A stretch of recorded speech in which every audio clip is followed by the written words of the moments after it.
Andre here.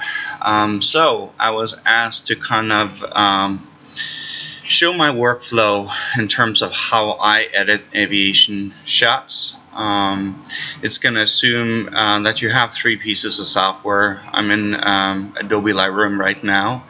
I'm going to move the photo into Photoshop after this, and then I'm going to add some of the NIC noise cancellation and some filters to the shot just to kind of make it pop a little bit more. So NIC is certainly not something you do need, but obviously I do recommend that you kind of use Lightroom and Photoshop in connection to each other. So here we go.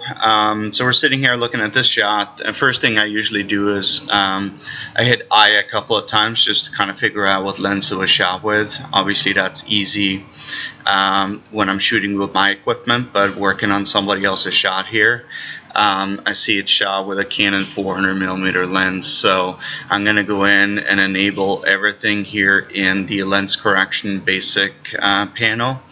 Profile correction, remove chromatic aberration, and then constrain crop. Then I'm going to go over to the profile tab and just going to make sure that the lens that it was shot with is selected in there. If it's not showing, go in, hit the manufacturer of the lens, it should auto-populate. So now we have the proper lens loaded so that we get the right profile added to the shot as we start working on it. So I'm going to take away that info panel by clicking I one more time. Next thing I do is I just hop directly up to the detail part. I do not do any kind of sharpening in Lightroom, so I just turn that one all the way to the left. I usually apply about 30% noise reduction to as kind of a pre-reduction here. I do a little bit more noise cancellation when I get into Photoshop, and then I set preserve details at a 60%. Then I kind of go right up in the crop tool. Obviously most pictures is going to require to be cropped to a certain degree. This one here, I'm going to keep the aspect the way it is, but I'm going to kind of tighten up the crop a little bit on it, make sure that we kind of preserve the detail and the important parts of the picture. I'm not going to crop away anything on the side, as I thought it was an important part of the picture just to see the pilot in the seat there. So I'm going to kind of adjust and get kind of the focal point of the main windshield into the center, about equal distance between the bottom of the wiper mount and the top of the KO. Then click done. Picture is cropped and ready to be kind of worked on.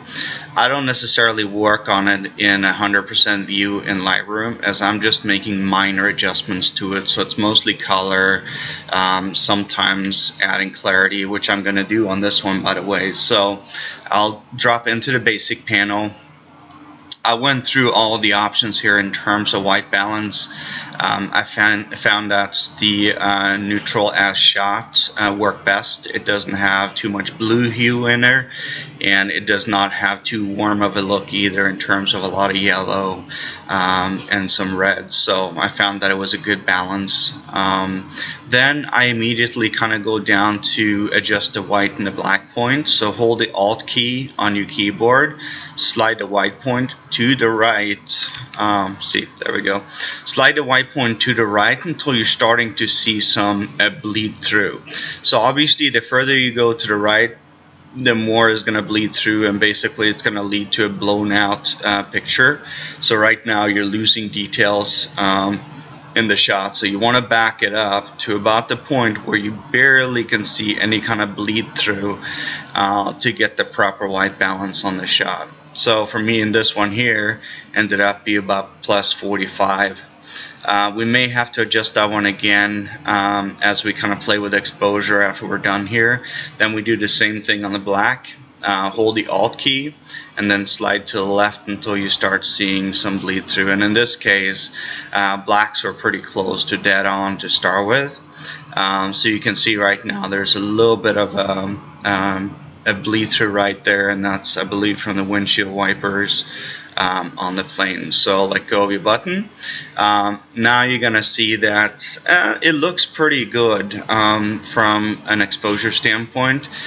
This picture, kind of to start with, was very soft, but once we kind of play with it a little bit, you'll see that it's actually fairly simple to sharpen up and get a good image out of it. So in this case here, I wanted to really pull out a lot more of the details and kind of the cool coloring in the windshield because of temperature. So I wanted to get a little bit more life in that area. And in Lightroom, what you can do is you can play with clarity. Clarity really just kind of accentuates the difference between light and dark. So it's kind of a way to make the picture look a little bit more sharper, in the terms that it will magnify black as it meets up with white.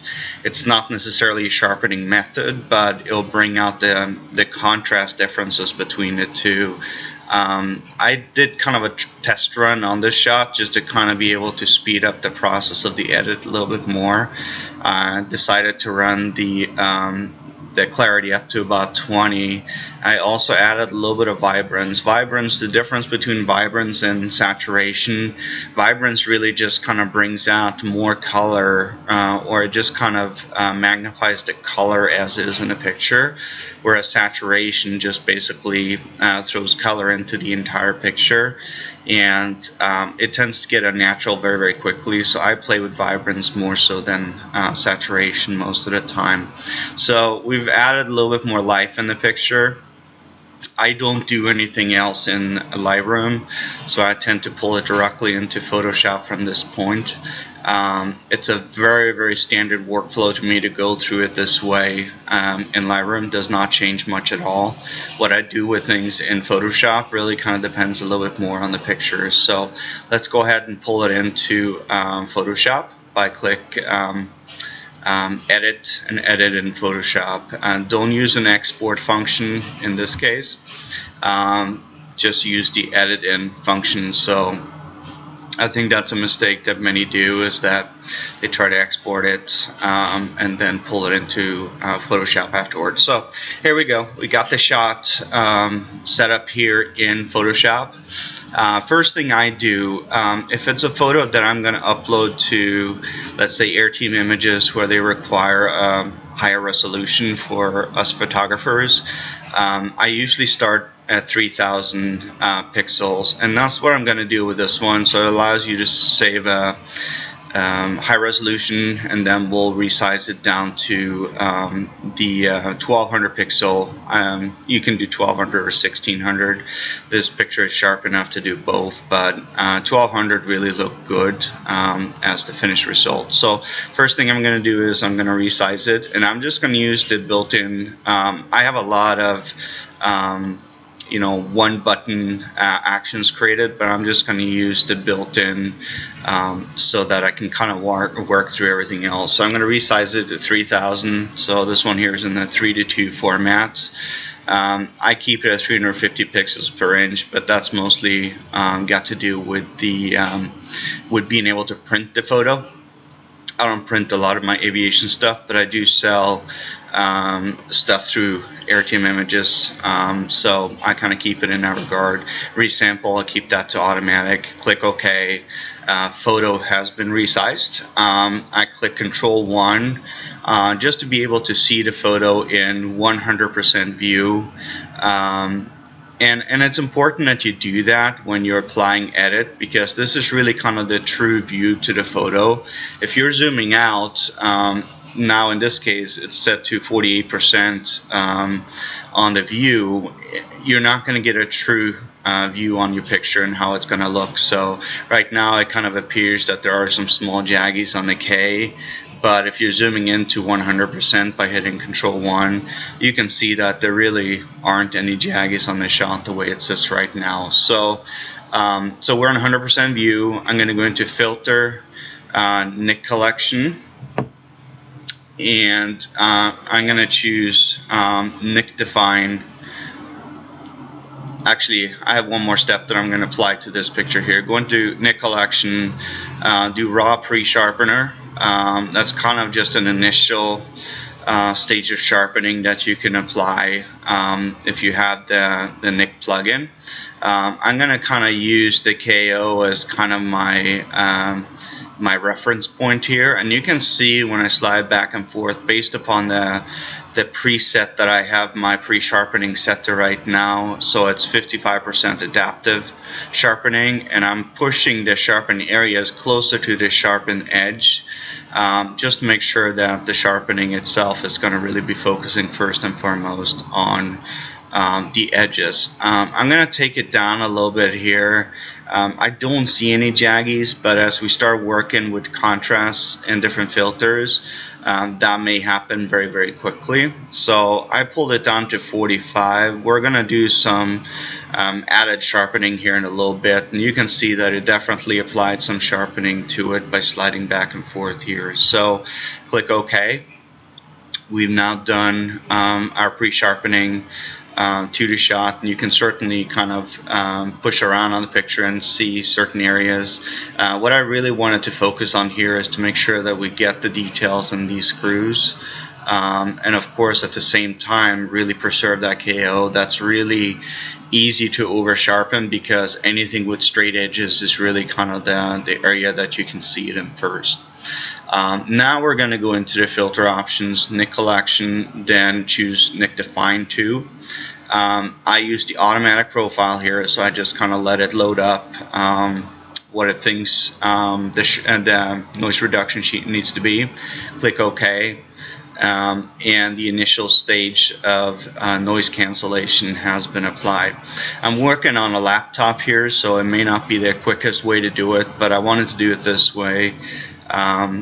As I have my main computer just kind of set up with the flow as I kind of go along, just that it pertains to this picture in particular. So the one thing we're going to do now is we could leave it as is, and then just kind of go through and do some more selective sharpening, but I'm going to go in to add some filters. I'm going to zoom out here to fit the screen kind of view. I really want to bring out more life in these windshields. So this is where Color Effects Pro really comes into play and does a really good job. So go into, and you can keep it at fit screen here because it really gives you an idea of how the filter looks on the whole picture. We're not going to do any sharpening or any major corrections in Color Effects Pro, so keep it in this fit screen view. Go into Color Effects Pro 4. I have 3 filters that I pretty much exclusively use in this program. I don't necessarily even play with 70% of these. I use 3, 4, 5 filters depending on what I'm doing with the picture, and I always kind of have a defined way that I kind of look through it. So the first thing I do is I add a little bit of detail extractor to the shot. Obviously you can see now, based upon just leaving it default, it's really doing too much to the shot in my mind. So when you're looking at the areas that you want to play with here, I go under control points, I pull the opacity down to about 50%. I use 50% a lot on my shots. Still, it does have a lot of added effect to it. So I'll pull down the detail extractor to 20. I push my contrast up to 35 or so on this one, because I really want to make sure that I'm keeping some of the depth in the shot. And then I boost the color on this one mostly, and I usually don't do that in Color Effects Pro or Detail Extractor, but I really want these colors in the glass to pop through a little bit more. You can always turn off the effect and see what it does, turn off and on. And that added exactly kind of what I was looking for there. But I'm going to add a few more filters in here. So go ahead and click Add Filter. Otherwise, if you don't click Add Filter, it's just going to overwrite the first one. Then we're going to go into the second filter that I like, which is Bleach Bypass. So again, it's really kind of the same process that I go through. I go down to control points, I pull it back to 50%. That's always kind of a starting point, like I said. The default has a lot of color taken out, so I'm going to boost the color back up to 0.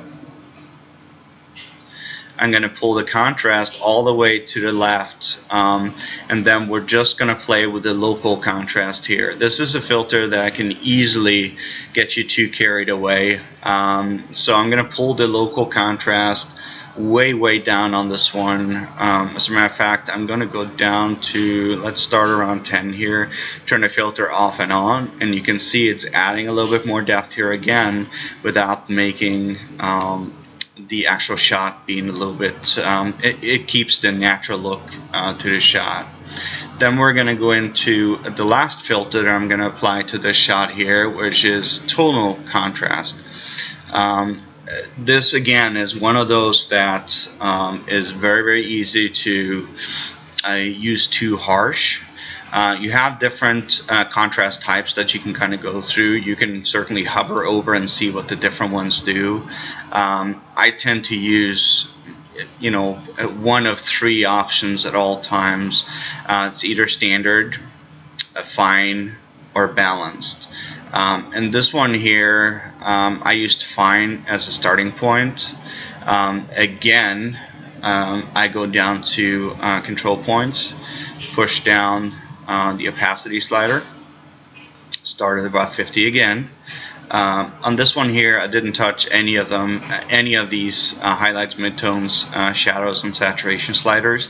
And to be honest, probably 95% of the time, I don't even touch these at all. I do all my work with either the opacity or the contrast type selection there. Again, turn it on and off to see what it does to the shot.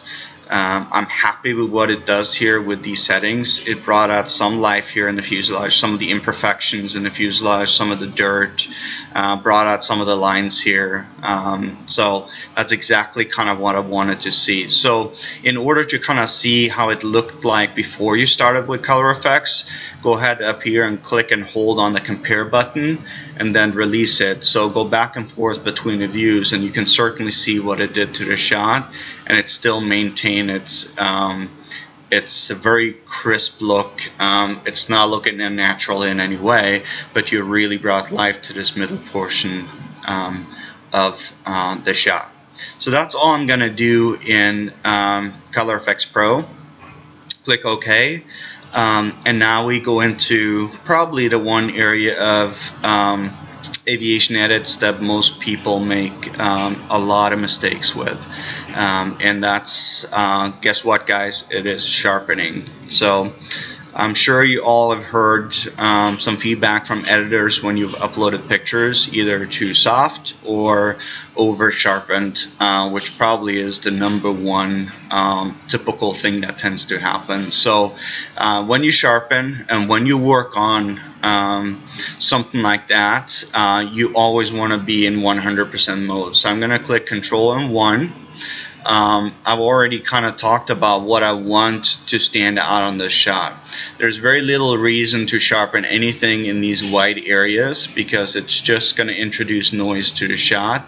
So we're really going to focus on the areas that we want to bring detail out, which is obviously the KO needs to be defined a little bit more. I really want these rivets and the screws to show.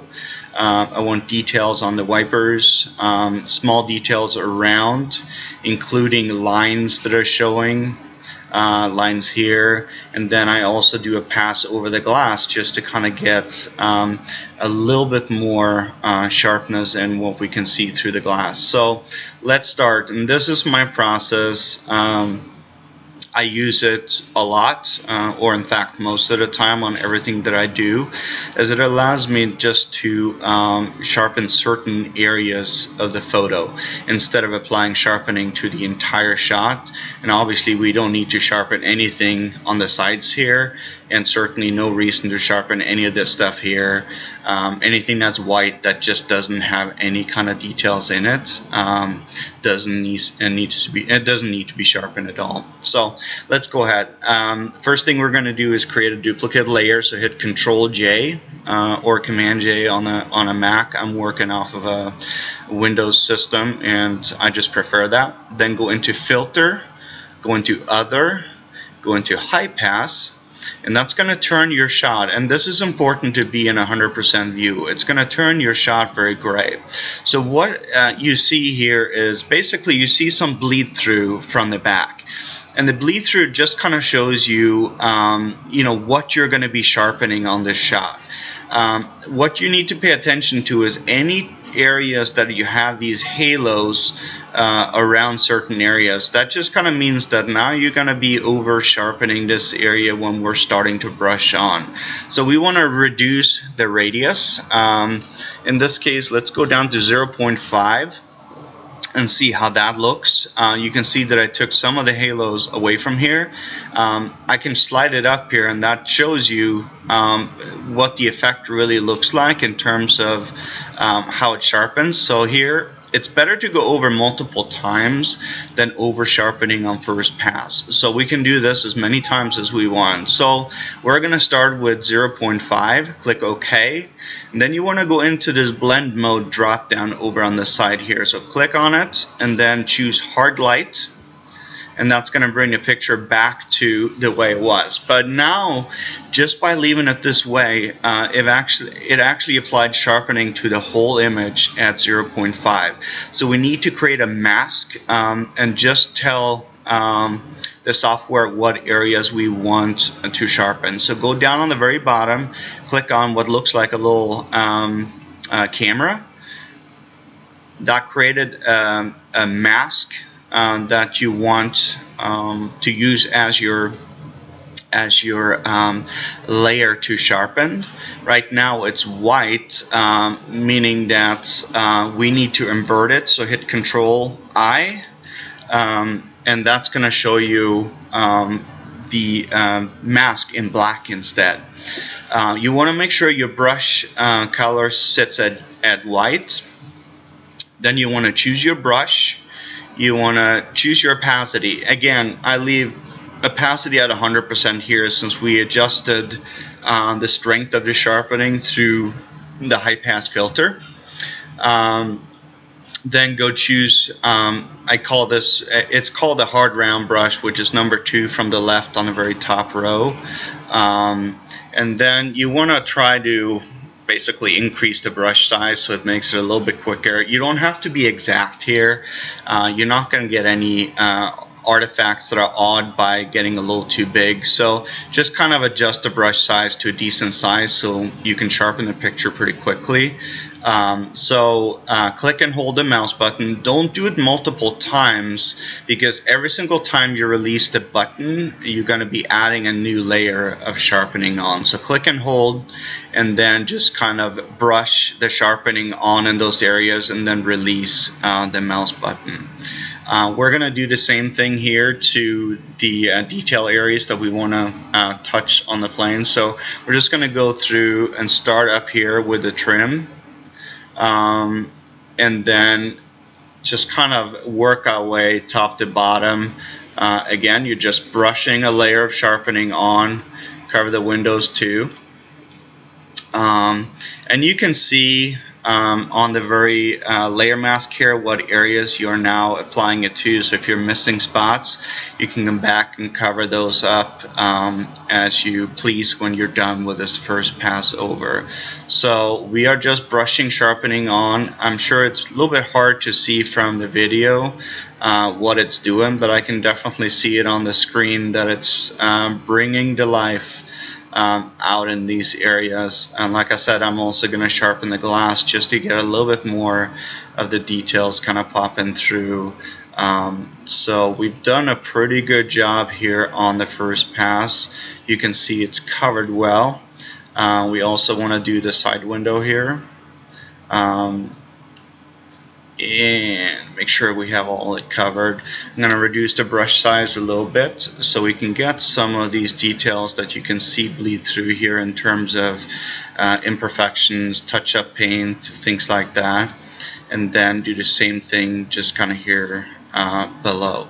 If you're now working on a shot, let's say where you have engines or trailing edges of flaps, tires and things like that, you want to be very, very careful. Those areas are very easy to get jagged edges in, obviously mostly because they are very straight edges. So you want to make sure that you're cautious on that. Now I'm going to show you how you go about kind of taking away some of the sharpening too in this shot if you went a little bit too far.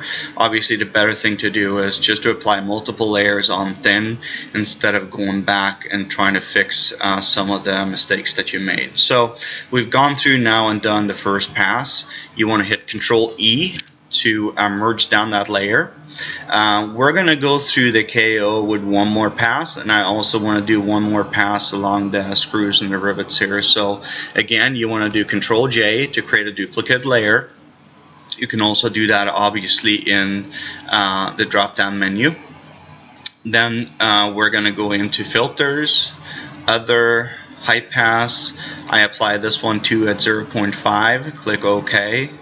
Choose the hard light drop down and then click on the layer mask and invert it by hitting Control I, and then obviously we already have the brush pre-selected at the right settings, so we're going to go ahead and brush on another layer of sharpening, and you can see right now that the KO is much sharper than it was to start with. And we're going to go and reduce the brush size so we just kind of get the trim on this pass. You don't want to overdo something like the windows, because what's going to happen is that you're going to start seeing noise in it. So we want to be a little bit careful on that. So again, just kind of making sure that we get all the details in the trim, including the screws around here. And like I said, it's not exact. You don't have to worry about kind of going to the sides of things, as long as you're not just clicking, because like I said, every time that you click and release and drag over, it's going to add a new layer of sharpening. So we are pretty much done now with the sharpening process. You can see here on the outline that we really covered the entire window frame around, including the KO there. I'm going to stay away from these areas this time, since they're not really areas that need to be sharpened to the biggest extent.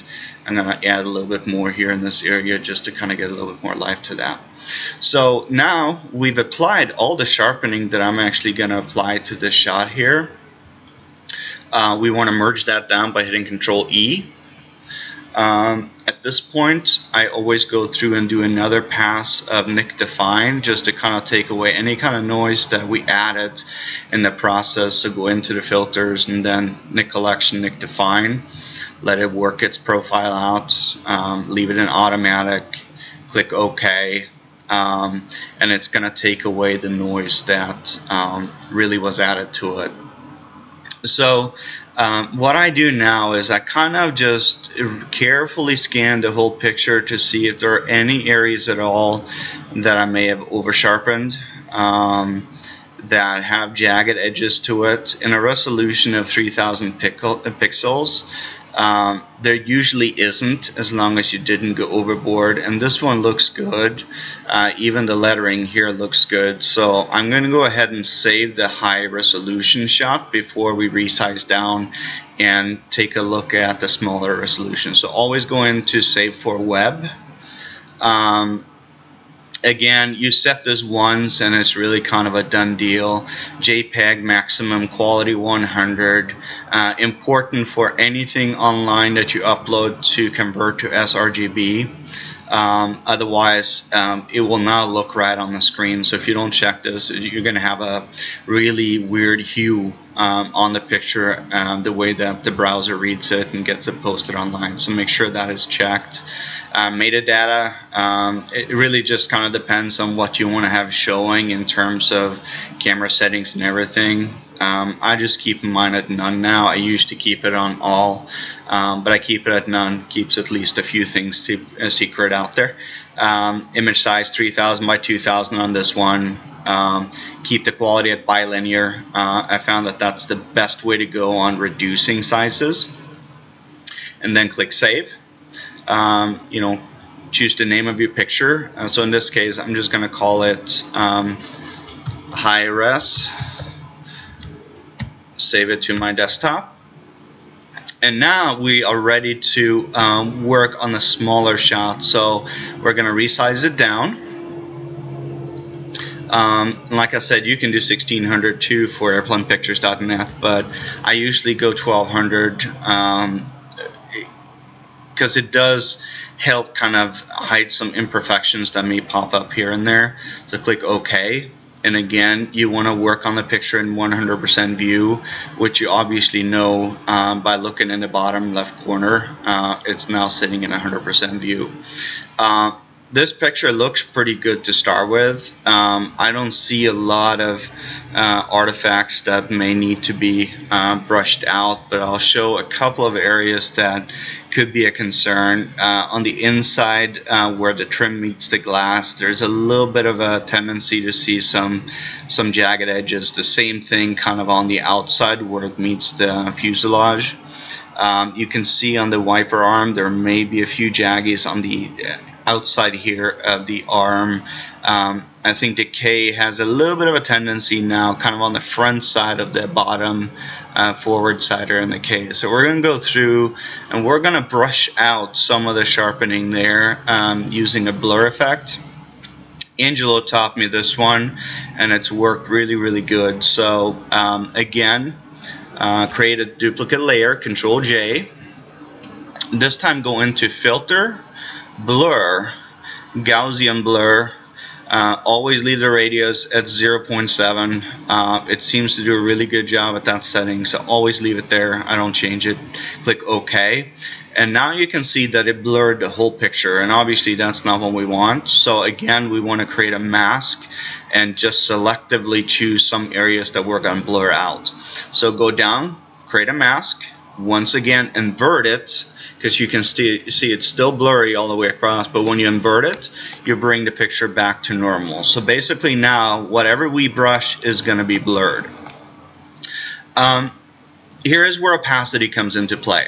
If you were to brush it at 100% here, you will brush out every bit of sharpening that we had, and you'll bring it to that blurred stage that we had before we hit Control I. So basically you can preview right now to see what the blur effect of 100% opacity would look like. Obviously it'd make the picture very soft. So we're going to go back in by hitting Control I, inverted, and then we want to drag the opacity down. This is kind of where it comes down to image by image. I usually start anywhere between 15 and 20. If that's not enough, I just basically go over one more time at a higher opacity. So again, you're going to be using your paintbrush. You're going to be using the hard round option in this case, because you want to be very selective in it. If you were to use the soft one, it's hard to kind of really define the area that you want to brush. You don't want to brush the whole K, because now you're going to make it very soft.